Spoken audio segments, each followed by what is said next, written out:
పశ్చిమ గోదావరి జిల్లా భీమవరంలో శాసన మండలి చైర్మన్ కొయ్యే మోషేన్ రోజు కార్యాలయం వద్ద వైసీపీ నేతలు కీలకమైన సమావేశాన్ని నిర్వహించారు. ఇటీవలే మాజీ ఎమ్మెల్యే గ్రంథి శ్రీనివాస్ పార్టీకి రాజీనామా చేశారు. ఈ నేపథ్యంలో పార్టీని బలోపేతం చేసేందుకు ఈ సమావేశం నిర్వహించారు.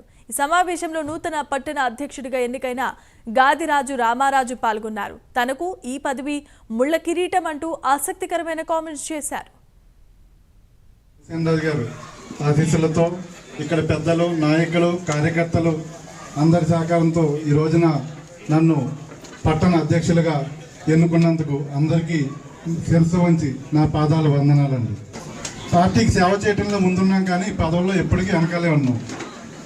కాబట్టి ఈ రోజున నాకు ఈ పట్టణ అధ్యక్షులు ఇవ్వటం అనేది ఒక పూల కిరీటం కాదు, ముళ్ళ కిరీటంగా నేను భావించి ఆ ముళ్ళు గుచ్చుకుంటామంటే ప్రతిరోజు నేను మెలుకొని ప్రతిరోజు పార్టీకి సేవ చేస్తానని, పార్టీని ముందుకు నడిపిస్తానని మీకు మాటిస్తున్నాను. జగన్మోహన్ రెడ్డి గారు